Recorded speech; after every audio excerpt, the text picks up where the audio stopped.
Hello, welcome back. In this video, we'll be looking at functional interface. Like I stated earlier, functional interface is related to lambda expression. We need functional interface to be able to write lambda expression. And what I said before was that we won't be looking in depth into lambda expression. I just want to include it in this part, just so you know that there's something known as lambda expression. So we won't be doing much rigorous stuff with lambda expression. I'm just going to introduce you to the basics so that you can walk through it, and I will be doing a video on lambda expression specifically in the future. I'm not now sure. So before we get started, we are going to create a functional interface. How do we create a functional interface? The way to create a functional interface is similar to the way we create a class. We use our alternate insert keyword. Then we click on Java class. Then we are going to click on interfaces, and then we'll say the name of this interface should be evaluate. Now the reason for this interface is just to have a single method, and that single method can be used for lambda expression. So before this public interface and the name of the interface, we are going to have something known as annotation. That's an iterate symbol, and then we are going to specify functional interface. So we'll click on enter. That's to say it's a functional interface. So what does the functional interface do? It just defines the signature for a single method. So I'm going to click on enter, and we're going to be defining the signature for just the method. There is no bool include any body to the method. So I'll say int, and I'll say add, and I'll give it two different integer variables, int y, then just my semicolon. So this is how to declare a functional interface. So if I'm to declare another method, I say string print, I pass a string element. You see, I get an error. The reason is because this is a functional interface. The only method that is allowed is just one method. So for me to have a functional interface, I have to just have one method. It defines just a single method. So I'm going to undo this stuff. I'm going to remove the one that prints out the string print method. So a functional interface statement only defines the signature for a single method. Trying to add another method will throw an error. But if I remove this at functional interface, then I can also define another method.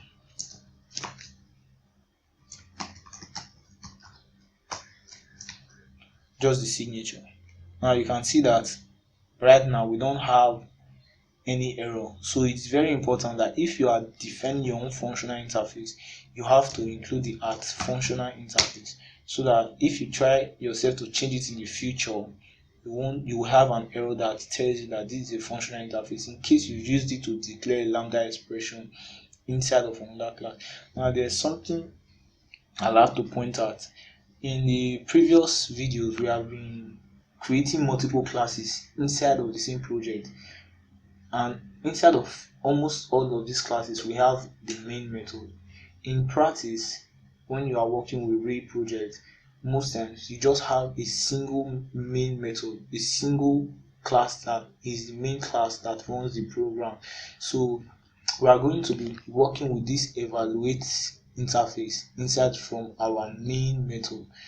So prior to this video, we've been having classes, and each of these classes has their own different main method. But from now henceforth, probably from now henceforth, we'll be having just a single main method, and we'll be working with other classes that defines other method. We'll be calling those methods with those classes. We'll be doing something similar to the math.square root function call, and then I bet you understand in more details before we move over to object. So to use the evaluate interface, recall that this evaluate interface just defines a single method. So to use this evaluate interface, we are going to say evaluate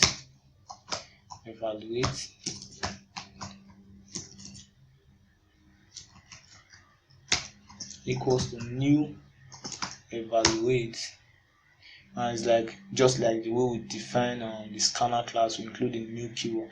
Now this our add method signature that was defined was not implemented. So to be able to use our evaluate interface, we have to create a variable of type evaluate. We have to create a variable of type evaluate, just like we have been creating variables of type string, variables of type int, and so on and so forth.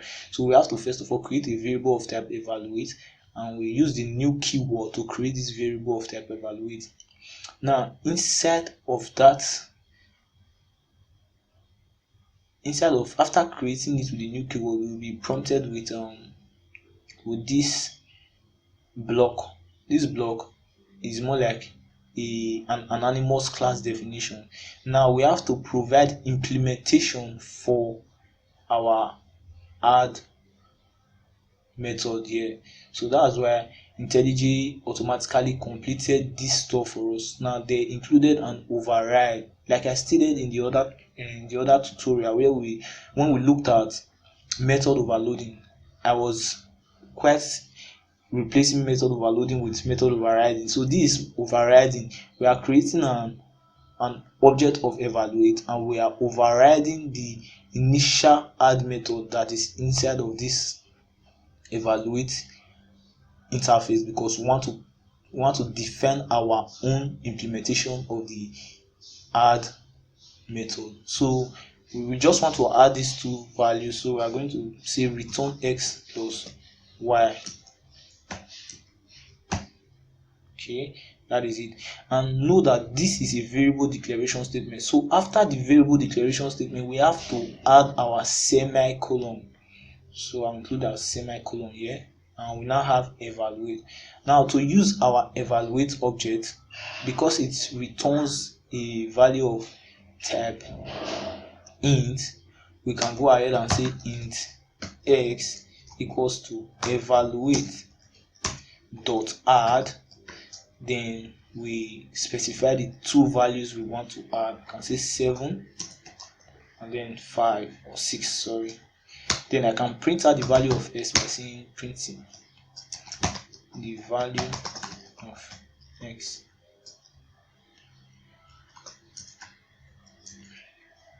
is plus x. Now I'll run the program.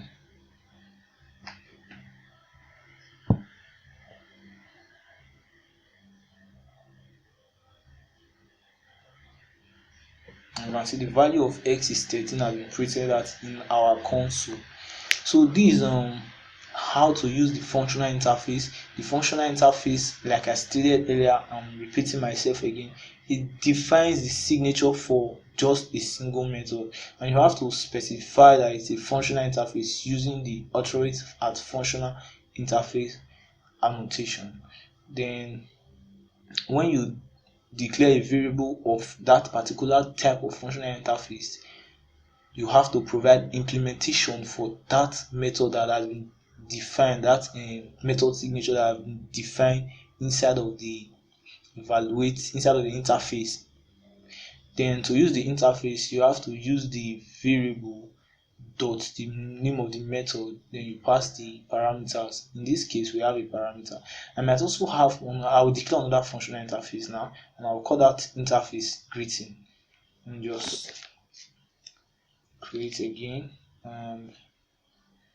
Java class, go to interface greeting. So this greeting is going to return hello user. So we'll say, since hello is a string, say string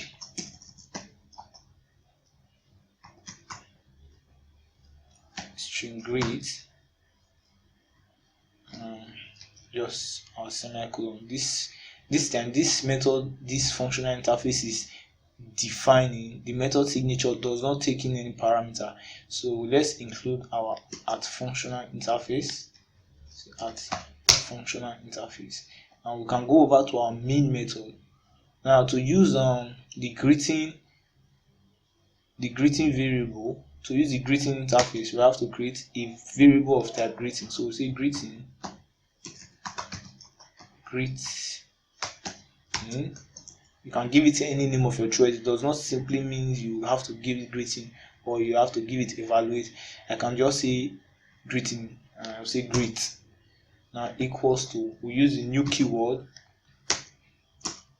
then we use greeting. Then we have to provide implementation for the greet method that is inside of the greeting interface. Let me change this to, let me leave that greet.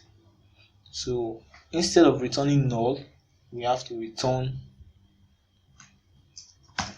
hello user, and we have to complete our variable declaration statement by adding our semicolon. So we have it right there. Now to use the greeting interface, to use the greeting variable, we have to say greet dot greet, and that's it. So if we have another name for the greeting variable here, like greeting, let me leave it at greeting, we have to change this to greeting. So that's it. And when I run the program,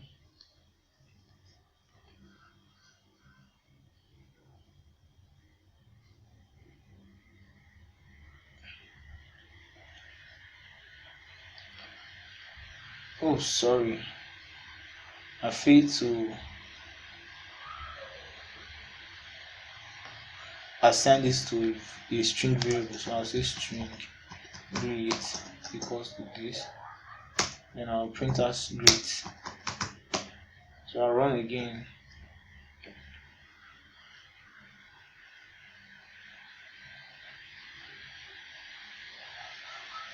Okay, we have hello user. It doesn't necessarily mean that because we have been returning values from these two interfaces we define, that an interface is always going to return value. We can also have an interface that returns a void element, does not return any value. So you just define the name of the method, and then we can provide our implementation whenever we declare a variable for the interface. So that's pretty much everything on functional interface. To define the functional interface, I stated earlier, you have to include the at functional interface. It's not mandatory, but if you are going to be using in a very large production environment, if you are using for an application that is going to be used by multiple persons, you have to include it, so that if another person is taking over your position or making programs with your own code, then the person is going to know that this interface is a functional interface. So that's it for functional interface. Thanks for watching, and I hope to see you in the next one. Please, if you are yet to subscribe to this channel, it literally takes nothing. Just click on the red button down there, turn on the notification bell, and also give this video a thumbs up. Thank you. Peace out. Catch you in the next one.